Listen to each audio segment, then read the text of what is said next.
Assalamualaikum warahmatullahi wabarakatuh. Sahabat-sahabat sekalian, insya Allah kita melanjutkan program Lugati kita dengan buku pada level yang ketiga ini, dengan buku Al-Arabiyah li Ghairil Arab, ya. Yang pertama, atau buku Mustaqili yang buku pertama. Sebelumnya kita telah membahas dasar-dasar Mustaqili 2. Nah, sekarang kita melanjutkan ke Mustaqili 1, metode Mustaqili 1. Di dalam Mustaqili ini pada dasar-dasar Mustaqili 2 kita sudah belajar mulai dari pembagian isim, fiil, huruf, kemudian kalimat, ya, jumlah, al-jumlah. Mulai dari jumlah ismiyah, jumlah fi'liyah, dan jumlah zarfiyah. Secara keseluruhan kita telah mempelajarinya. Nah, di dalam Mustaqili, pada saat kita naik ke level berikutnya, maka pembahasan-pembahasan yang tadi itu lebih didetailkan lagi. Jadi, kita akan belajar lagi pembagian isim, fi'il, dan huruf, namun lebih mendalam. Kita juga akan belajar al-jumlah, jumlatu ismiyah, jumlatu fi'liyah, jumlatu zarfiyah, namun lebih mendalam lagi. Ya, ini kajiannya seperti pada saat kita di tingkat SMP dan SMA atau SMA dan perkuliahan, kita mempelajari subjek yang sama namun lebih mendalam. Hal ini tentu dilakukan oleh penulis untuk memudahkan kita memahami dan menguasai kaidah-kaidah dalam bahasa Arab. Baik, mari kita lihat buku ini. Ya, namun sebelumnya kita akan membahas qawaidul lughatul arabiyah. Jadi, apa saja kaidah yang ada di dalam bahasa Arab? Seperti yang sudah kita ketahui dan sudah masyhur kita ketahui, pembagian dalam bahasa Arab itu kaidahnya ada 2, ya. Nahwu dan shoraf, ya. Biasanya pada saat mempelajari bahasa Arab, kedua kaidah ini dipisahkan. Namun di dalam Mustaqili ini disatukan sehingga kita seperti hanya belajar bahasa Arab saja tanpa terpisah. Oh, saat ini kita belajar nahwu, saat ini belajar shoraf. Sehingga nanti kita lihat di bab buku Mustaqili 1 ini tidak akan ada pemisahan antara nahwu dan shoraf, namun digabungkan menjadi suatu pembelajaran bahasa Arab. Namun penting untuk kita mengetahui apa yang dimaksud dengan nahwu dan apa yang dimaksud dengan shoraf. Ya, pengertiannya, nahwu itu kita analogikan atau dianalogikan sebagai ayah. Shoraf itu sebagai ibu. Dan ini pengertian yang cukup masyhur, ya, diketahui. Kemudian tugasnya sesuai dengan tugas ayah itu mencari AIU. Jadi nahwu itu mencari AIU. Misal contoh, Al-Qur'an, ya. Al-Qur'an ujungnya bisa Al-Qur'anu, bisa Al-Qur'ana, bisa Al-Qur'ani. Tergantung jabatannya, ya, tergantung posisinya di dalam kalimat. Sedangkan shoraf itu melahirkan kata-kata. Misalkan doroba, yadribu, doribun, madrubun, dan seterusnya. Jadi kata bahasa Arab itu dari satu kata itu bisa menjadi kata-kata turunan yang lain. Ya, makanya kita bisa mengetahui bahwa maktabun dan kitabun ini berasal dari satu akar kata atau dia satu kelompok. Pengertiannya akan mendekati. Ya. Ini yang berbeda dengan bahasa yang lain. Di dalam bahasa Arab, katibun, katabah, maktubun, kitabun, kita bisa mengetahui bahwa dia merupakan satu kelompok akar dengan akar kata yang sama. Kemudian bahasannya, bahasan nahwu adalah ismun dan harfun, ya. Sedangkan bahasan shoraf itu adalah fi'l, ya, walaupun nanti bisa turun menjadi bentukan lain, ya, yang mana itu ismun juga, gitu. Kemudian terkait berubah atau tetapnya, ya, ismun itu ada yang mu'rab, maksudnya yang berubah ujung katanya, ya, AIU-nya. Ada yang mabni, tetap dia, ya. Kemudian harfun itu mabni saja, tetap dia. mau dimanapun posisinya dia tetap. Nanti akan ada pembahasannya. Sedangkan untuk fi'il itu ada yang mu'rab, yang bisa berubah, ada yang mabni, ada yang tetap. Baik. Baik, pembahasan kitab kita lanjutkan. Kitab ini dimulai dengan pembahasan al-ism. Ya, kita ketahui bahwa kata ya dalam bahasa Arab itu nanti ada pembagian. Ya. Ada 3 seperti yang kita ketahui sebelumnya. Al-kalimah itu terbagi menjadi 3, ismun, fi'lun, harfun. Nah, pembahasan dalam kitab ini diawali dengan al-ism, kata benda. Ya. Berikut gambaran umum pembagian al-kalimah dalam bahasa Arab, ya, seperti tadi yang sudah disampaikan. Di sini ada al-kalimah. Kalimah. Kemudian nanti al-kalimah, ya. Nantinya dia terbagi menjadi 3. Ismun, fi'lun, dan harfun. Ya.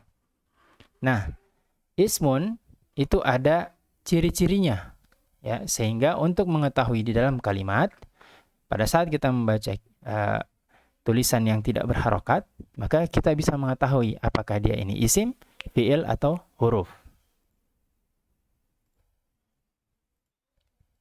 Ya, untuk isim, ciri-cirinya yang pertama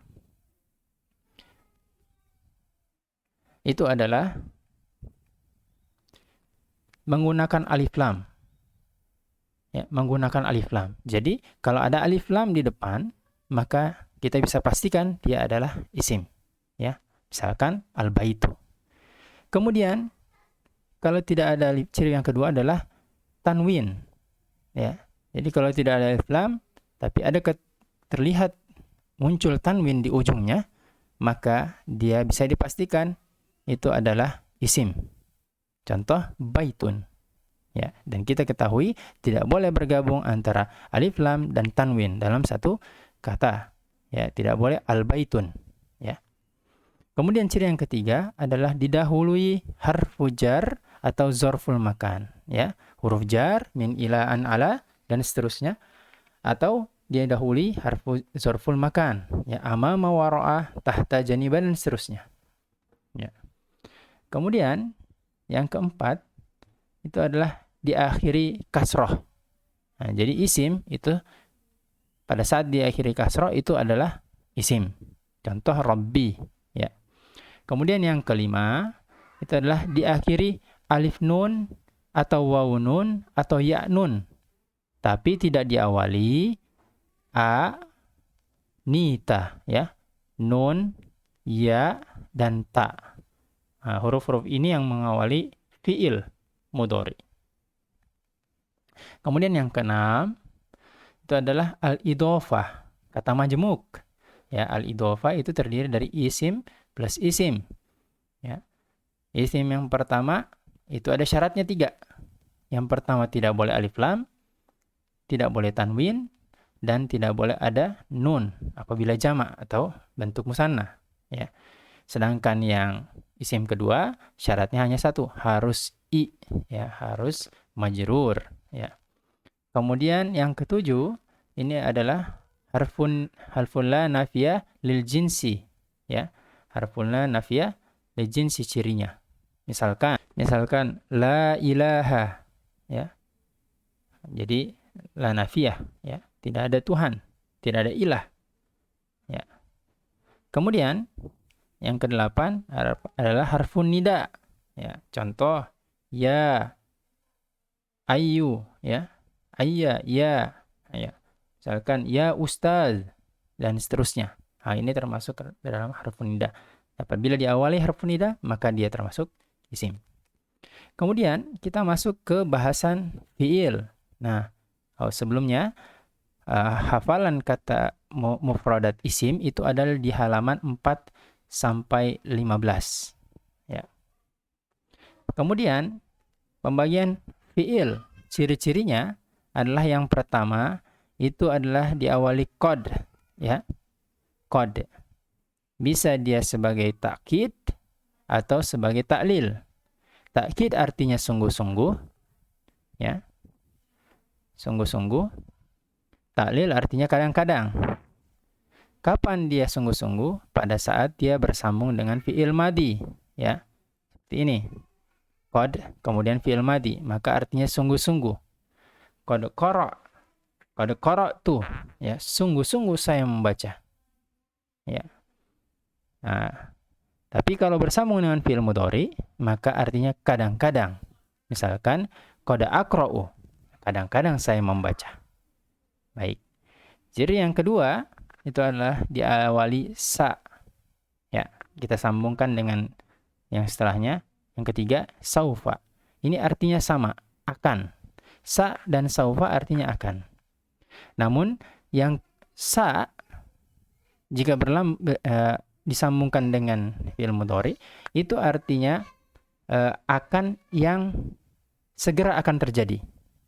Namun kalau saufa ini ada jeda, ya, dibanding dengan sa.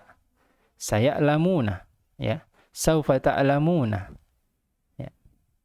Kemudian ciri yang keempat itu adalah dia bersambung dengan tak taknis sakinah, ya, atau tak yang menunjukkan perempuan. Misalkan katabat.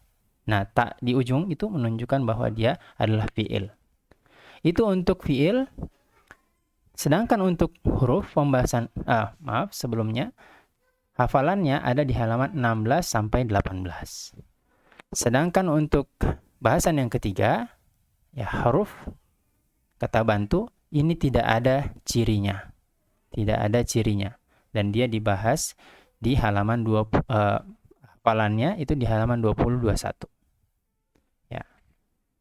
Baik, kita lanjutkan. Di halaman-halaman berikutnya, ini adalah kolom kata benda yang pertama. Nah, ini sebaiknya dibaca berulang-ulang sampai hafal. Ya, misalkan ustazun guru, fallahun petani, tajirun pedagang, tabibun dokter, dan seterusnya kita ulangi tiap hari, maka insya Allah setelah seminggu, 2 minggu, 1 bulan kita akan hafal. Ya, asal dirutinkan saja. Mungkin kita membutuhkan waktu sekitar 10 menit, tapi ini sangat bermanfaat. Ya. Ini kolom kata benda ismun yang pertama. Kemudian kolom kata benda ismun yang kedua, ya. Sama. Mu'minun, orang beriman, samaun langit, syamsun matahari, dan seterusnya. Ya, dibaca berulang-ulang. Kemudian yang halaman selanjutnya adalah kolom kata benda ismun yang ketiga. Ya, sama, kita baca juga berulang-ulang 2 minggu, 3 minggu, setiap harinya atau sehari 2 kali, maka insya Allah kita akan menghafal. Dan perlu diketahui bahwa mufradat atau kosakata itu adalah bahan bakar dari belajar bahasa Arab. Ya, nahwu shorof ini mesinnya, namun mufradat atau hafalan kosakata itu adalah bahan bakarnya. Jadi tanpa bahan bakar maka mesinnya itu tidak bekerja. Ya, jadi dibutuhkan bahan bakar yang banyak. Dengan bahan bakar yang banyak maka kita bisa melangkah jauh. Seterusnya di halaman selanjutnya adalah kolom kata benda berupa sifat. Ya. Sama, ini juga hafalan, kabirun besar, dan seterusnya. Ya. Kata benda. Ya. Kemudian di halaman selanjutnya masih, ya, tapi dalam bentuk persamaan kata benda, persamaan kata dalam kata sifat. Ya, misalkan, ya, as-salifun, as-salifu, ya. As-sabiku artinya yang lalu. Nah, ini sering sekali kita temui di kajian agama, ya, baik di Quran maupun di hadis. Salaf, ya, salaf atau sabik, ya, dan seterusnya. Maka penting untuk dihafalkan. Kemudian ada juga hafalan lawan kata dalam kata sifat, ya. Rohisun murah, golin, goliyun mahal, ya. Mahmud terpuji, madmum tercela. Ya. Mirip-mirip. Ya. Namun berbeda arti. Kemudian contoh kata benda muzakkar seputar nahwu shorof. Nah, ini penting pada saat kita belajar nahwu shorof. Ada term-term yang khusus digunakan, ya, dan memiliki arti yang khusus pada saat digunakan untuk pembahasan nahwu shorof. Jadi penting untuk diketahui. Muzakkar laki-laki, muannas, mufrad, ya, musanna, jamak. Nah, ini semua digunakan pada saat penjelasan nahwu dan shorof. Misalkan rof'un, ya, rofa atau dibaca u, nasbun dibaca a, dan seterusnya. Ya, kemudian contoh kata benda muzakkar seputar nahwu dan shorof 2. Ya, sama hafalan terkait term-term yang digunakan di dalam pembahasan nahwu shorof. Ini juga sama, yang ketiga. Ya, kemudian contoh kata benda muannas seputar nahwu shorof. Ya, misalkan kasrah, tasniyah, ya, dan seterusnya. Silahkan dihafal. Kemudian contoh jamak taksir seputar nahwu shorof, ya. Ya, wasfun. Jadi ini masih term-term yang ada di nahwu shorof namun dalam bentuk jamak taksir, ya. Ya, kemudian ini contoh jamak taksir secara umum, ya. Tidak terkait hanya pada nahwu shorof saja. Ya, misalkan tadzakir, tadzkirah, ya. Mufradnya tadzkirah, jamaknya tadzakir. Ya, jadi kemudian risalah, rasail, kemudian mantiqah, manatik, ya, dan seterusnya. Silahkan ini diulang dan dihafalkan. Insyaallah hanya sekitar 10 menit saja. Setiap hari selama sebulan, insyaallah hafal. Kemudian ini adalah kolom kata-kata kerja, ya, pembahasan yang pertama. Ya, fi'il. Nah, dimulai dengan fi'il madi, kemudian fi'il mudhari, kemudian masdarnya, kemudian amrun, ya. Kalau sebelumnya kita hanya fi'il madi, mudhari, dan amr, ya. Sekarang dilengkapi dengan masdar, ya. Qama yaqumu qiyaman, kum, berdiri. Jalasa yajlisu julusan, ijlis, duduk. Nah, silahkan dibaca seperti itu berulang-ulang, insyaallah nanti hafal biiznillah, ya. Kemudian kolom kata kerja yang kedua fi'il, sama seperti itu juga. Kemudian kolom kata kerja yang ketiga, ya. Kemudian persamaan dalam fi'il, ya. Bana, zohara, ini jelas sama. Tafakkara, ya, ta'ammala, merenungkan, ya, dan seterusnya. Silakan dibaca. Ya. Jadi sampai halaman 19 itu adalah mufradat atau kata-kata, kosakata yang sebaiknya dihafalkan. Caranya mudah, dengan dibaca berulang-ulang selama sebulan, insyaallah, dan akan mudah untuk menghafalkan. Terima kasih. Wassalamualaikum warahmatullahi wabarakatuh.